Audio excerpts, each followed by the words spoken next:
se apareció primero a María Magdalena, de la que había expulsado 7 demonios. Ella fue y avisó a los que habían estado con él, que estaban lamentándose y llorando. Pero ellos, al oír que Jesús estaba vivo y que ella lo había visto, no le creyeron. Después se apareció a Jesús en otra forma a 2 de ellos que iban de camino al campo. Estos volvieron y avisaron a los demás, pero no les creyeron a ellos tampoco. Por último, se apareció Jesús a los 11 mientras comían. Los reprendió por su falta de fe y por su obstinación en no creerles a lo que habían visto resucitado. Les dijo: vayan por todo el mundo y anuncien las buenas nuevas a toda criatura. El que crea y sea bautizado será salvo, pero el que no crea será condenado. Estas señales acompañarán a los que crean en mi nombre: expulsarán demonios, hablarán en nuevas lenguas, tomarán en sus manos serpientes, y cuando beban algo venenoso no les hará daño alguno. Pondrán las manos sobre los enfermos y estos recobrarán la salud. Después de hablar con ellos, el Señor Jesús fue llevado al cielo y se sentó a la derecha de Dios. Los discípulos salieron y predicaron por todas partes, y el Señor los ayudaba en la obra y confirmaba su palabra con las señales que les acompañaban. Que el Señor añada bendición a su santa y bendita palabra. Amén. Predicar sobre la resurrección de Jesucristo y no aplicarlo a la vida de la iglesia sería prácticamente un acto con música, no, ¿sabes? Sería prácticamente un acto desconcertante. Yo no sé si alguien ya pensó que otra vez van a hablar de la resurrección. Pues si lo pensó, yo lo voy a invitar a convertirse. A fin de cuentas, el mensaje evangélico es el mensaje de la resurrección. Siempre es el mensaje de la resurrección. El amén que escuchó no es en contra, ¿sabes? A favor. Ahora, consideré, después del culto de resurrección, compartirles algún documento en términos de qué pasó después de la resurrección, para ver las implicaciones que se pudieran obtener a través del documento. Y hay una cantidad extraordinaria. Yo tomé el más controversial. Y la razón por la que tomé el más controversial es porque creo que sería bueno verlo en una perspectiva tanto histórica como bíblica, y no meramente escuchar a alguien decirlo con todo un bagaje de prejuicio y de desconocimiento teológico. Estos versos que yo acabo de leer, del capítulo 16 de Marcos, del versículo 9 al 20, son lo que muchos teólogos llaman un apéndice o un anejo del libro de Marcos.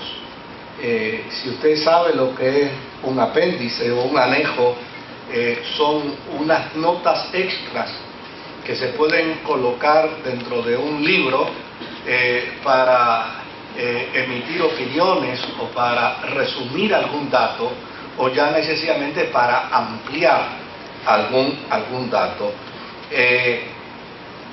La inmensa mayoría de los teólogos dicen que lo concordante al libro de Marcos solamente está hasta el verso 10, hasta el verso 8.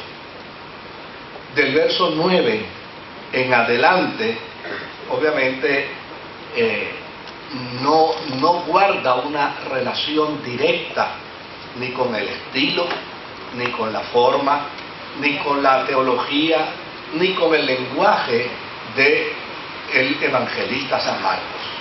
Así es que lo que se entiende teológicamente es que este capítulo 16 debería terminar en el versículo 8, pero no terminó en el versículo 8. Hay todavía, luego del versículo 8, los versos que hemos leído, que yo dije que para algunos teólogos pudiera ser un apéndice, pudiera ser un anejo del Evangelio según San Marcos. Desde luego, alguien en algún momento dado entendió que había que terminar el pensamiento teológico de Marcos, o por lo menos la narrativa histórica con respecto a la resurrección. Desde luego, hay quienes piensan que da la impresión que se extravió algunas notas de Marcos y que esto fue lo que obligó entonces a que se adicionaran algunas metas. Pero lo que es cierto, indistintamente esa información, es que estos versos no son una invención por parte del autor que adiciona estas notas. Estos versos que leímos guarda una relación con otras historias con respecto a la resurrección de Jesús, como por ejemplo el evangelista Juan en su evangelio, en el capítulo 20, verso 11 al 18, menciona algunos datos de estos versículos. También encontramos a Lucas en el capítulo 24, verso 36 al 43, haciendo mención de algunas de las experiencias de estos versículos. Encontramos también a Mateo en el capítulo 18 y en el verso 18 haciendo también mención de estos versos de Marcos. Y encontramos también a Lucas en el capítulo 24 y en el libro de los Hechos en el capítulo 1 también narrando algunos de los datos que Marcos está narrando en estos últimos versos. Lo que hace entonces entender es que si es cierto, si fuese cierto que Marcos no escribió estos últimos versos, pues indistintamente el que los escribió no los inventó, sino que lo que hizo fue tomar una información que ya estaba dada, ya sea de forma oral o ya sea desde el punto de vista de ser testigo de la experiencia, y entonces incluirla dentro del documento. Eso fue lo que hizo entonces, que estos versos, que a la sazón, para la inmensa mayoría de los teólogos, no son versos escritos por Marcos, pero hizo que como resultado de que estos versos guardan relación directa con otros pasajes bíblicos, entonces llevó a que fuesen aceptados como Sagrada Escritura, aun cuando hay algunos manuscritos antiguos que no lo tienen. Desde luego, este final ya era conocido en el siglo II de la era cristiana. Por lo tanto, no son unos versos tampoco que aparezcan, digamos, recientes, sino que ya en el siglo II de la era cristiana, aún mucho antes que otros documentos bíblicos aparecieran y fueran aceptados, estos versos ya eran conocidos por Tasiano y eran conocidos por Ireneo. Y desde luego ellos comentaban estos versos dado de que aparecían dentro de los manuscritos griegos. Por lo tanto, estos versos del 9 al 20 del Evangelio según San Marcos, el capítulo 16, fue considerado como acepto para el final de Marcos porque indistintamente, número uno, guarda relación con una serie de pasajes bíblicos que ya mencionamos. Número dos, es prácticamente unos versos que desde el segundo siglo ya estaban circulando dentro de los manuscritos griegos. Y entonces, pues la cristiandad entendió que estos versos son lo que llamó en una ocasión un teólogo una auténtica reliquia de la primera generación de los cristianos. Y siendo un documento de la primera generación de los cristianos, pues ya sencillamente no se iban a despreciar por el hecho de que Marcos no los haya escrito. Ahora, ¿qué nos dicen estos documentos como elementos relevantes? Número uno, una de las cosas que estos versos plantean, que a mí me parece que es extraordinario, es que el Cristo resucitado desea aparecerse a los angustiados, hombres y mujeres por igual.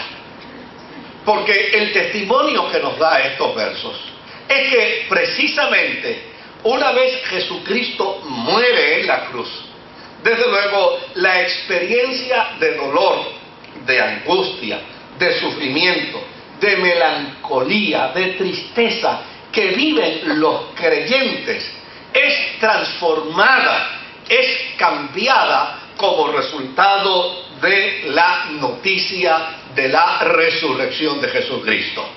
Y esta noticia de la resurrección de Jesucristo adviene a la experiencia y a la vida de estos hombres y de estas mujeres angustiados de manera muy personal y de manera muy particular. Tan es así que Marcos nos dice y nos refiere dentro de esa nota que María Magdalena iba caminando hacia el sepulcro y fue precisamente ella la que tuvo la primera experiencia con el resucitado. Estos versos nos hacen entender que quien se encuentra con el resucitado va a compartir el efecto de ese encuentro con otros. Quien se encuentra con el resucitado.